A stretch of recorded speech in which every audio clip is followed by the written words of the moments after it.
Hello everyone, and welcome back for a 5-minute Bible study through the Gospel of Matthew. We're talking about Matthew chapter 4 today, and just so you know that all the handout that you see on your screen is actually available for download on our website at 2BeLikeChrist.com.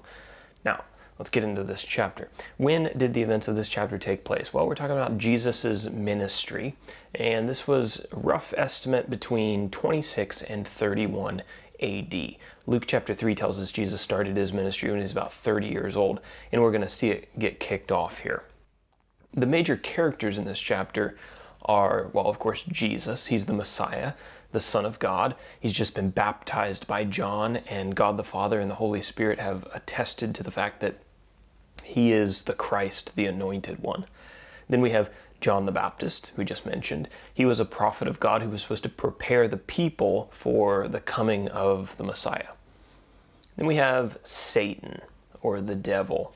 He is the tempter, and he's the enemy of both God and men. And then finally, our last important characters here, 4 guys, Peter, Andrew, James, and John. These were 4 fishermen in Galilee who Jesus is going to call to be his disciples or his followers. Where do the events of chapter 4 take place? Well, we're going from one end of the map to the other. We're starting at the bottom. Jesus was tempted in the wilderness, which is probably the wilderness of Judea west of the Dead Sea. And then he moves up to Capernaum, where he begins his ministry. And Capernaum is up in the region of Galilee. That's kind of going to be Jesus' home base throughout his 3 years of preaching. Now let's go over an outline of this chapter in the major sections. The first major section is the temptation of Jesus in verses 1 through 11. So the Spirit of God leads Jesus out into the wilderness for this designated period of temptation. And in preparation for these temptations that he's about to undergo, Jesus fasts for 40 days. And then the devil comes to him, and he tempts him in 3 different ways. The first way is that he tells him to turn stones to bread.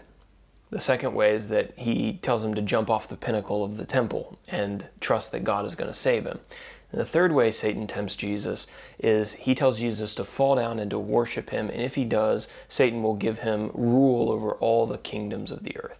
And if you know the story, you'll know that Jesus didn't fall for any of Satan's temptations.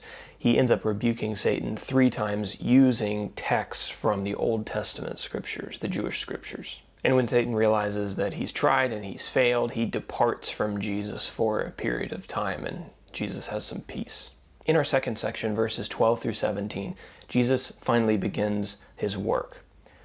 John the Baptist, who had baptized Jesus, he was arrested by Herod and thrown into prison. So Jesus decided to go north to the region of Galilee, and that's where he was going to start preaching. He made his home in Capernaum, which was a city on the northern coast of the Sea of Galilee. And this was actually prophesied in the Old Testament in Isaiah chapter 9, verses 1 and 2. Jesus began preaching the message of, quote, "Repent, for the kingdom of heaven is at hand." In our third section, verses 18 through 25, Jesus begins calling disciples and performing miracles. So while he was at the Sea of Galilee, Jesus met Andrew and his brother Peter. They were fishermen, and he called them to follow him. A little bit later on, he finds 2 other brothers, James and John, and he calls them to be his disciples. And so these 4 men, they leave their profession of fishing to become full-time followers of Jesus. And Jesus is going to go throughout the region of Galilee and some other areas, preaching in the synagogues, which were kind of the meeting places for the Jews. He heals a large number of sick people and demon-possessed people, and he amasses quite a large following from the areas of Judea and the Decapolis and from the Jordan River area. So how does this chapter fit into kind of the big picture, big story of the Bible? Well, if we look at Jesus' temptation at the beginning of the chapter, Jesus' success over the devil was necessary for him to complete the work that he had come to earth to do. Jesus came to the earth to sacrifice himself for the sins of mankind. Now, if the devil had succeeded in getting Jesus to sin, well, then Jesus couldn't fill the role as the sacrifice for sins because he would be a sinner. He would be in need of a savior himself. But being sinless and winning over the devil, he was able to sacrifice himself on the cross as the spotless Lamb of God so that our sins could be forgiven and he could pay the price that we really deserve to pay.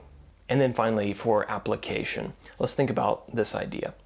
Jesus was able to refuse the devil's temptations because he knew that the devil didn't have anything to offer him. He knew that Satan was a liar and a fraud, and he combated Satan's lies with the truths that he knew and that were shared with men in God's Word.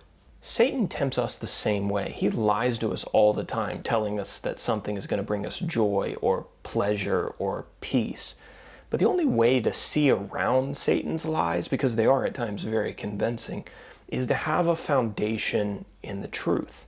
So the question for you is, do you know God's truth that is given through His Word well enough to identify when Satan is lying to you and to say, no, I'm not falling for that old trick again. I know that God has my best interest in mind, and you, devil, you don't care about me at all.